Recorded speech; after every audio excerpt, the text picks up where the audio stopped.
تاریخ کا سرسری مطالعہ بھی یہ بتانے کے لیے کافی ہے کہ پاکستان ہر اعتبار سے ناگزیر تھا۔ مسلمانوں کے صرف آقا بدلنے تھے، یعنی پہلے ان کے آقا انگریز تھے اور انگریزوں کے جانے کے بعد جو ہندو اکثریت تھی وہ ان کے اوپر مسلط ہو جانی تھی۔ وہ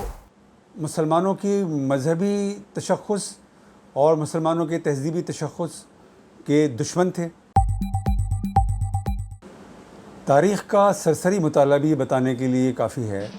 کہ پاکستان ہر اعتبار سے ناگزیر تھا۔ اس کا اندازہ آپ اس بات سے کیجئے کہ دو عالمی جنگوں نے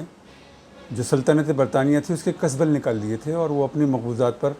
قبضہ برقرار رکھنے کے قابل نہیں رہ گئی تھی۔ چنانچہ اس بات کا قوی اندیشہ موجود تھا کہ دوسری عالمی جنگ کے اختتام کے بعد برطانیہ ہندوستان سمیت اپنی تمام مقبوضات سے فارغ ہو جائے گا، اور اس کے نتیجے میں برصغیر کے مسلمانوں کے صرف آقا بدلنے تھے، یعنی پہلے ان کے آقا انگریز تھے اور انگریزوں کے جانے کے بعد جو ہندو اکثریت تھی وہ ان کے اوپر مسلط ہو جانی تھی۔ چنانچہ مسلمانوں کے لیے پاکستان ناگزیر تھا، اور پاکستان اس لیے بھی ناگزیر تھا کہ ہندو بہت شارٹ سائٹڈ تھے اور وہ مسلمانوں کی مذہبی تشخص اور مسلمانوں کے تہذیبی تشخص کے دشمن تھے۔ اور اس بات کا اندازہ اس امر سے کیجئے کہ 1930 میں مولانا محمد علی جوہر نے ایک تقریر میں کہا، گاندھی سے مخاطب ہو کر، کہ آپ دیکھ رہے ہیں کس طرح شدھی کی تحریک چل رہی ہے اور کس طرح شدھی کی تحریک کے تحت مسلمانوں کو ہندو بنایا جا رہا ہے، تو آپ اس سلسلے میں نوٹس کیوں نہیں لیتے، اس صورتحال کا نوٹس کیوں نہیں لیتے؟ لیکن اس تقریر کے باوجود بھی گاندھی نے اس صورتحال کا نوٹس نہ لیا اور ہندوؤں نے مسلمانوں کو ہندو بنانے کا جو پروگرام تھا وہ جاری رکھا۔ پھر آپ دیکھیے کہ جو مسلمانوں کی تہذیبی میراث تھی، ہندو اس کے بھی دشمن تھے، اور اس کی سب سے بڑی مثال یہ تھی کہ فارسی اور اردو دونوں کو ہندو پس منظر میں دھکیل رہے تھے، اور گاندھی جی سے مسلمانوں کو جو شکایت تھی ان میں سے ایک شکایت یہ بھی تھی کہ انہوں نے اردو اور فارسی دونوں کو پس منظر میں دھکیل دیا ہے اور ہندو کو ان مسلمانوں کے اوپر مسلط کر دیا ہے۔ چنانچہ پاکستان مسلمانوں کے مذہبی تشخص کے دفاع کے لیے، ان کے تہذیبی تشخص کے دفاع کے لیے، ان کے تاریخی تشخص کے دفاع کے لیے اور ان کے سیاسی مفادات اور معاشی مفادات کے تحفظ کے لیے ناگزیر تھا۔ پاکستان کے بغیر برصغیر کے مسلمانوں کی تقدیر نہیں بدل سکتی تھی۔ پاکستان کے ناگزیر ہونے کا اندازہ اس بات سے بھی کیا جا سکتا ہے کہ برصغیر کی 3 بڑی مسلم شخصیات ایسی ہیں جن کی ہندو مسلم کشمکش نے قلب ماہیت کی۔ آپ سب جانتے ہیں کہ سر سید احمد خان ہندو اور مسلمانوں کو ایک خوبصورت دلہن کی 2 آنکھیں کہا کرتے تھے، لیکن جب انہوں نے دیکھا کہ گاندھی اردو اور فارسی کو پس منظر میں دھکیل رہے ہیں اور ہندی کو مسلمانوں پر اور پورے بھارت کے اوپر مسلط کر رہے ہیں، تو انہوں نے بھارت کے مسلمانوں سے کہا کہ اگر تمہیں اپنے سیاسی مفادات عزیز ہیں تو تم کانگریس میں مت جاؤ بلکہ اپنا الگ پلیٹ فارم بناؤ، اور برصغیر کے مسلمانوں کو انہوں نے کانگریس میں جانے سے عملاً روکا۔ اسی طرح جو اقبال تھے، وہ آپ کو معلوم ہے کہ وہ تو ترانہ ملی لکھ رہے تھے، وہ تو کہہ رہے تھے کہ سارے جہاں سے اچھا ہندوستان ہمارا، ہم بلبلیں ہیں اس کی، یہ گلستہ ہمارا۔ لیکن جب اقبال کی قلب ماہیت ہو گئی تو پھر انہوں نے کہا چین و عرب ہمارا، ہندوستان ہمارا، مسلم ہے ہم، وطن ہے سارا جہاں ہمارا۔ اور اقبال تھے جو کسی زمانے میں جب وہ قوم پرست شاعر تھے تو وہ کہہ رہے تھے کہ پتھر کی مورتوں کو سمجھا ہے تو خدا ہے، خاک وطن کا مجھ کو ہر ذرہ دیتا ہے۔ لیکن جب اقبال کی قلب ماہیت ہو گئی اور وہ اسلام کے فریم ورک کے اندر چلے گئے تو پھر انہوں نے کہا، پھر اقبال نے کہا بازو تیرا اسلام کی قوت سے قوی ہے، اسلام تیرا دیس ہے تو مصطفی ہے۔ تو اقبال کی بھی قلب ماہیت ہو گئی اور انہوں نے برصغیر کے مسلمانوں کے لیے ایک الگ مملکت کا تصور پیش کیا۔ اسی طرح ہم دیکھتے ہیں کہ قائد اعظم محمد علی جناح تو عملاً کانگریس کے رہنما تھے، اور ان کی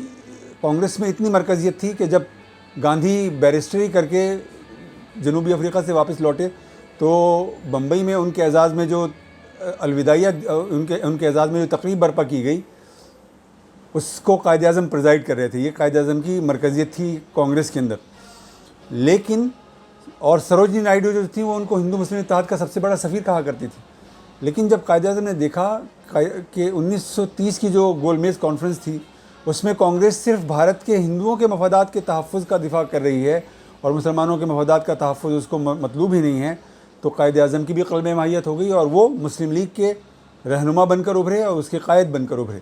تو ان تین مسلم شخصیات کی قلب ماہیت یہ بتانے کے لیے ضروری ہے کہ پاکستان ناگزیر تھا، پاکستان ہر اعتبار سے مسلمانوں کی ضرورت تھا۔ ہم جانتے ہیں کہ قیام پاکستان کے سلسلے میں جن دو شخصیات نے بہت مرکزی کردار ادا کیا ان میں علامہ اقبال سر فہرست ہیں، اور اگرچہ کہ اقبال سے پہلے بھی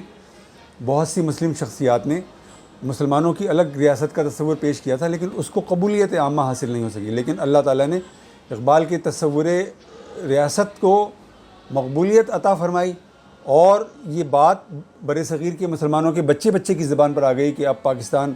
ان کو ایک علیحدہ ریاست درکار ہے اور پاکستان ان کے لیے ناگزیر ہے۔ اسی طرح قائد اعظم محمد علی جناح کی جو شخصیت ہے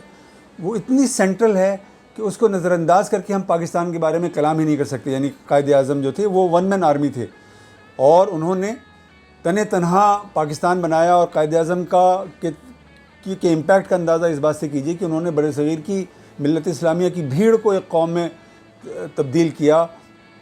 اور انہوں نے مسلمانوں کی تاریخ کو ایک نئی زندگی عطا فرمائی، اور قائد اعظم محمد علی جناح نے پاکستان کے قیام کی جد و جہد کر کے پاکستان کے برصغیر کے مسلمانوں کے خواب کو تعبیر عطا فرمائی۔ اور یہ اس سے اندازہ کیا جا سکتا ہے کہ اقبال اور قائد اعظم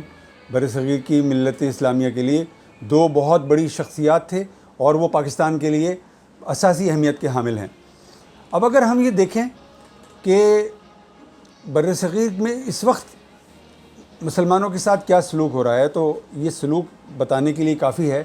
کہ پاکستان جو تھا وہ مسلمانوں کی تقدیر تھا اور وہ ناگزیر تھا۔ آپ دیکھیے کہ ہندوؤں نے مسلمانوں کی تعلیمی صورتحال کو یکسر بدل دیا ہے، اور اس وقت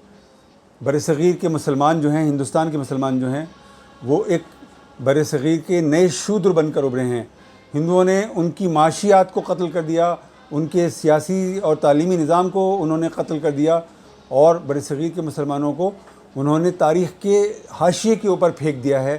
اور جب ہم